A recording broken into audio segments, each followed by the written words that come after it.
Hello everybody and welcome back.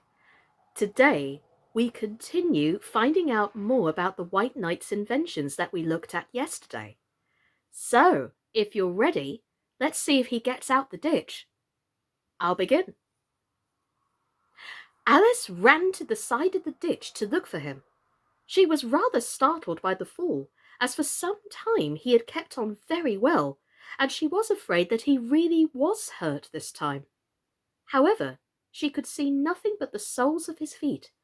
She was very much relieved to hear that he was talking on in his usual tone. "All kinds of fastness," he said, "but it was careless of him to put another man's helmet on with the man in it too." "How can you go on talking so quietly, head downwards?" Alice asked as she dragged him out by the feet and laid him in a heap on the bank. The knight looked surprised at the question. "What does it matter where my body happens to be?" he said. "My mind goes on working all the time. You see, in fact, the more I head downwards I am, the more I keep inventing new things. Now, the cleverest thing of the sort that I ever did," he went on after a pause, "was inventing a new pudding during the meat course." "In time to have it cooked for the next course," said Alice. "Well, not the next course," the knight said in a slow, thoughtful tone. "No, certainly not the next course." "Then it would have to be the next day. I suppose you wouldn't have 2 pudding courses in one dinner." "Well, not the next day," the knight repeated as before. "Not the next day.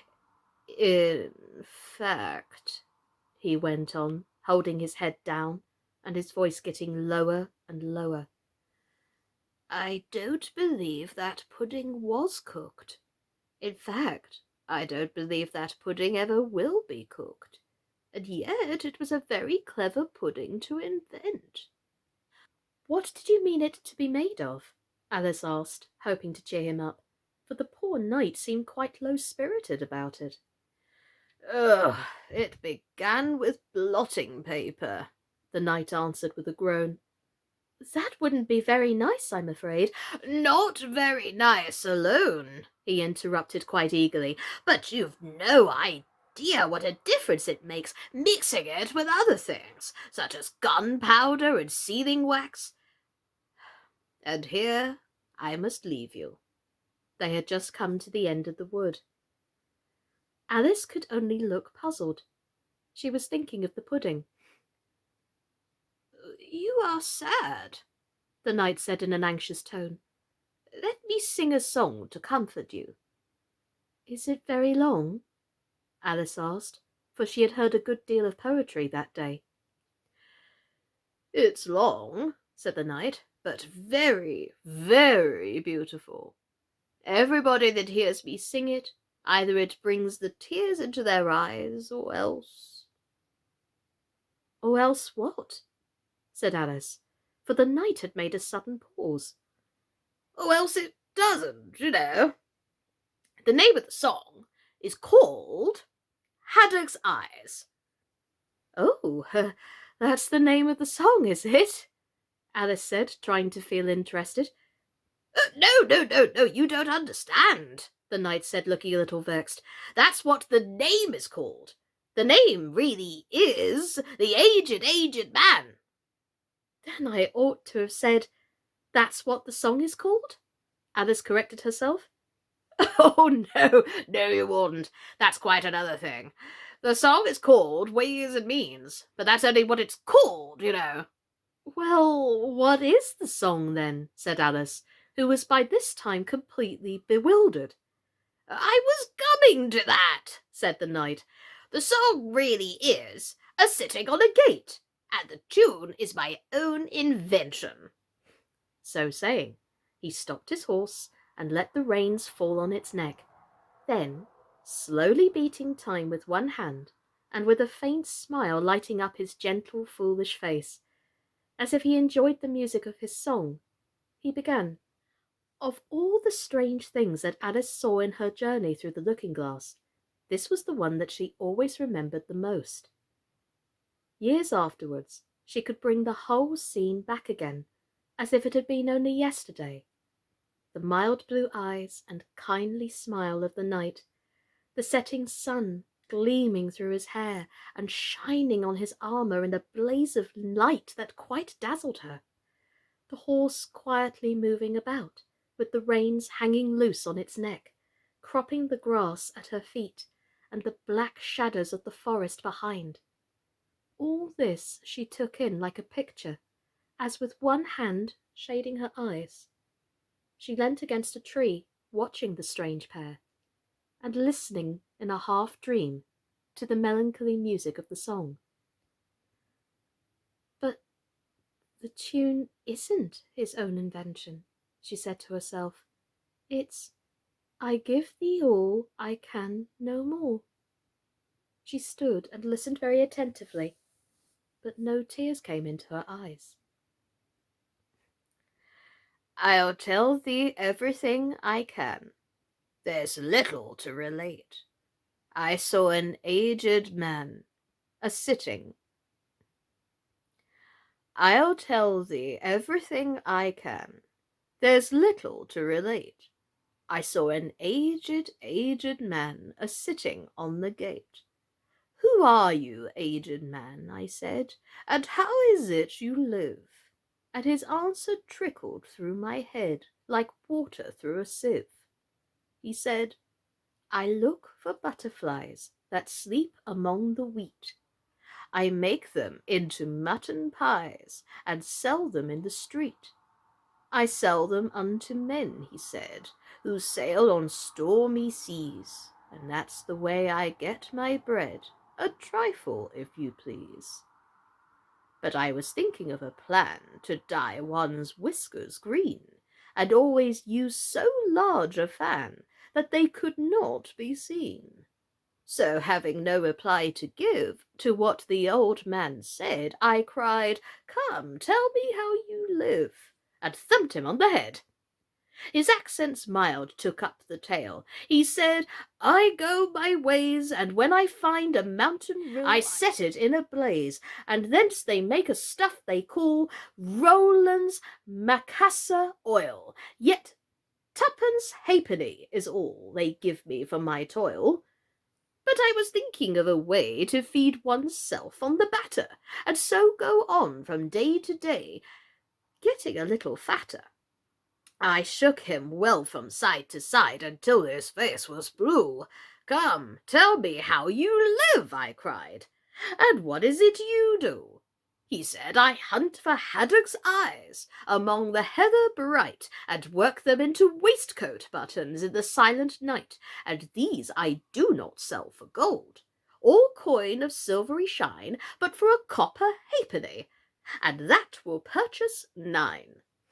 I sometimes dig for buttered rolls, or set lined twigs for crabs. I sometimes search the grassy knolls for wheels of handsome cabs.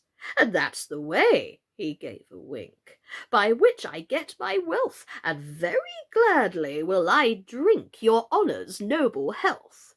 I heard him then, for I had just completed my design to keep the Menai Bridge from rust by boiling it in wine. I thanked him much for telling me the way he got his wealth, but chiefly for his wish that he might drink my noble health. And now, if e'er by chance I put my fingers into glue, or madly squeeze a right-hand foot into a left-hand shoe, or if I drop upon my toe a very heavy weight, I weep, for it reminds me so of that old man I used to know, whose look was mild, whose speech was slow, whose hair was whiter than the snow, whose face was very like a crow, with eyes like cinders all aglow, who seemed distracted with his woe, who rocked his body to and fro, and muttered mummingly and low, as if his mouth were full of dough, who snorted like a buffalo that summer evening long ago, a-sitting on the gate. As the knight sang the last words of the ballad, he gathered up his reins and turned his horse's head along the road by which they had come. "You've only a few yards to go," he said, "down that hill and over that little brook, and then you'll be a queen. But you'll stay and see me off first," he added, as Alice turned with an eager look in the direction to which he pointed. "I shan't be long. You'll wait and wave your handkerchief when I get to that turn in the road. I think it will encourage me, you see." "Of course I'll wait," said Alice, "and thank you very much for coming so far, and for the song. I liked it very much." "I hope so," the knight said doubtfully, "but you didn't cry as much as I thought you would." So they shook hands, and then the knight rode slowly away into the forest. "It won't take long to see him off, I expect," Alice said to herself as she stood watching him. "There he goes, right on his head as usual." However, he gets on again pretty easily. That comes of having so many things hung round the horse. So she went on talking to herself as she watched the horse walking leisurely along the road, and the knight tumbling off, first on one side and then on the other. After the fourth or fifth tumble, he reached the turn, and then she waved her handkerchief to him and waited till he was out of sight.